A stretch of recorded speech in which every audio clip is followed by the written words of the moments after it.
Pagdating ng taong 2030, maituturing ng aging ang population ng Pilipinas o 10% ay nakakatanda na.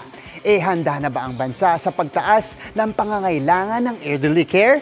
Sa Japan, dinedevelop na ang paggamit ng AI and robotics. Tara, let's change the game! Binisita namin ang tanging elderly care facility sa Metro Manila na hawak ng DSWD. Ang Graces, dating Golden Acres sa Quezon City. Dito nakilala namin si Ate Merly na mahigit isang dekada ng caregiver o house parent kung kanilang tawagin. Ano po kasi kami ngayon, understaffed kami.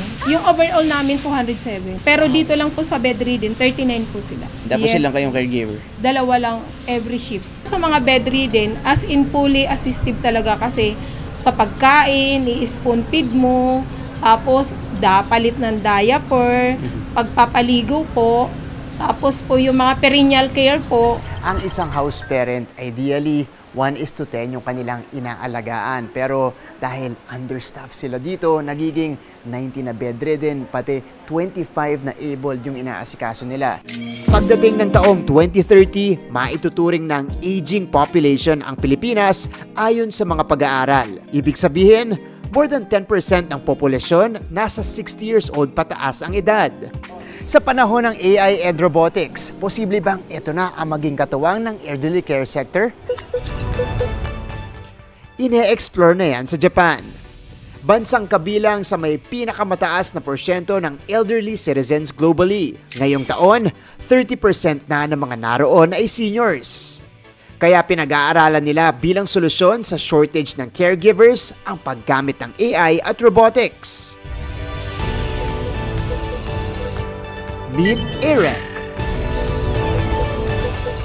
Isang AI-driven humanoid robot na dinevelop ng Waseda University sa Japan sa pangunguna ni Professor Shigeki Sugano. Ang proyekto pinondohan mismo ng kanilang gobyerno bilang tugon sa demand ng caregiving support. As we are entering a super-aging society and the birth rate is declining, we will need robots' support in providing medical and elderly care and in our daily lives. Dinisenyo si Eric para tumulong sa mga critical caregiving tasks para sa mga elderly tulad ng pagpapalit ng diapers o di kaya naman pag-assist ng mobility ng pasyente.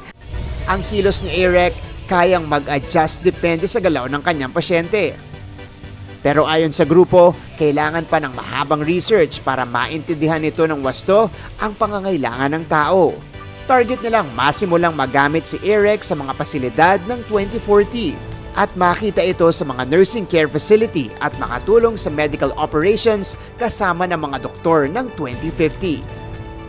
There you have it mga kapuso, makabagong solusyon para sa hinaharap ng elderly care. Para sa GMA Integrated News, ako si Martin Javier. Changing the game!